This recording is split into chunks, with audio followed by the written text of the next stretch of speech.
Good morning everyone.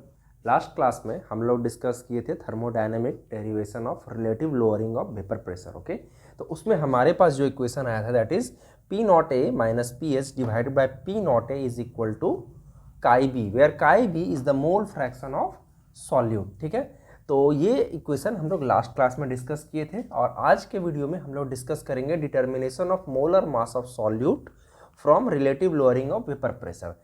तो ये हमारा जो इक्वेशन है relative lowering of vapour pressure है और इस इक्वेशन से हम लोग मोलर मास जो है सॉल्यूट का वो डिटरमाइन करेंगे। ठीक है, तो हम लोग चलिए स्टार्ट करते हैं। और अगर आप लोग हमारे चैनल पर नए हैं तो चैनल को सब्सक्राइब कीजिएगा और अपने फ्रेंड्स के बीच में शेयर कीजिएगा और वीडियो पसंद आए तो वीडियो को लाइक भी कीजिएगा। चलिए आज का हमारा जो सेशन है इसको स्टार्ट करते हैं।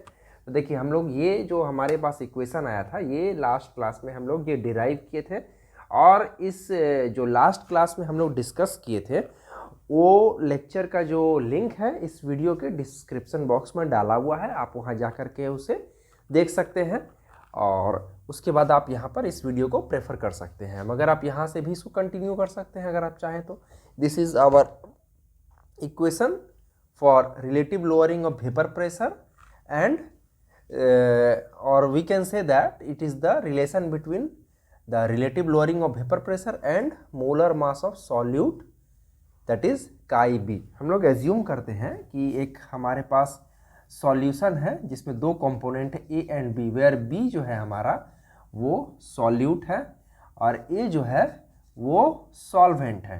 ठीक है, उसके अलावा बी जो है हमारा वो नॉन वोलाटाइल सॉल्यूट है एंड सॉल्वेंट जो होगा वो वोलाटाइल कंडीशन का होगा। ठीक है, तो हम लोग जानते हैं मोल फ्रैक्शन ऑफ सॉल्यूट जो होता है दैट इज काई बी। तो मोल फ्रैक्शन का जो फॉर्मूला होता है वो होता है number of moles of component divided by total number of moles of component present in the solution. तो हम लोग मोल फ्रैक्शन ऑफ सॉल्यूट निकाल रहे हैं दैट इज कंपोनेंट बी, तो इसके लिए हमारे पास हो जाएगा formula number of moles of B divided by number of moles of A plus number of moles of B.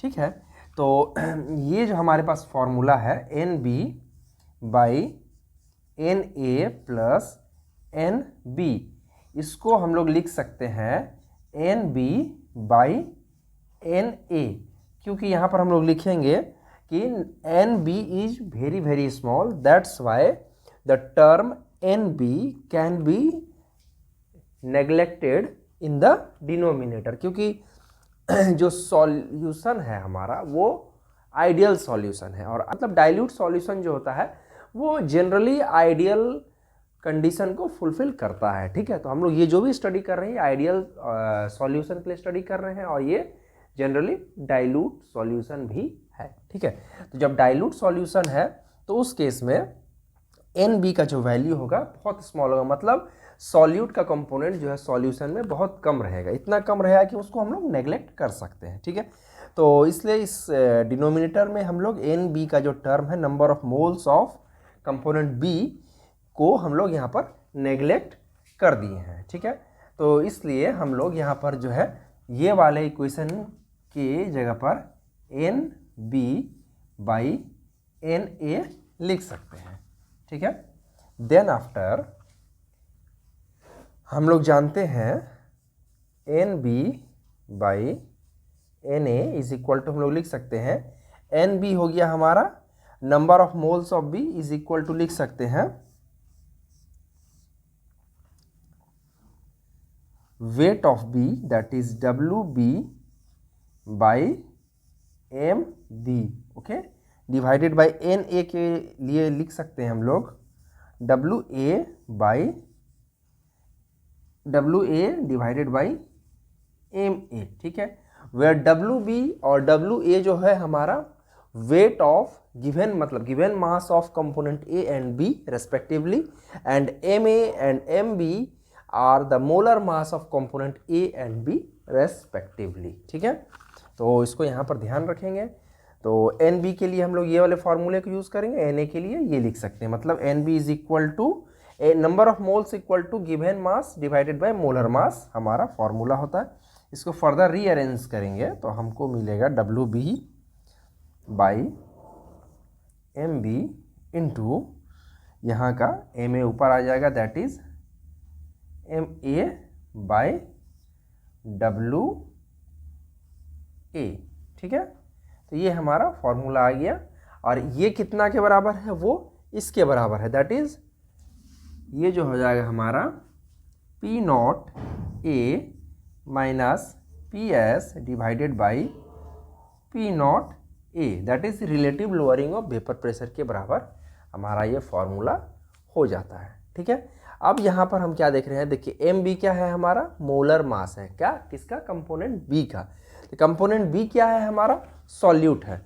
तो हमारे इस इक्वेशन में आप देख सकते हैं कि molar mass of solvent, sorry molar mass of solute यहाँ पर हमको मिल रहा है। ठीक है, तो अब हम लोग क्या करेंगे, इस इक्वेशन में ये जो हमारे पास रिजल्ट आ रहा है इसको फर्दर हम लोग सॉल्व करेंगे, मतलब इसको रीअरेंज करेंगे, तो हमारे पास जो है मोलर मास ऑफ सॉल्यूट का इक्वेशन मिल जाएगा। तो ये एम बी को क्या करेंगे, हम लोग इधर लेकर के जाएंगे, that is M B is equal to हो जाएगा, ये अगर इधर जाएगा तो ये वाला पार्ट इधर आएगा, that is P not A by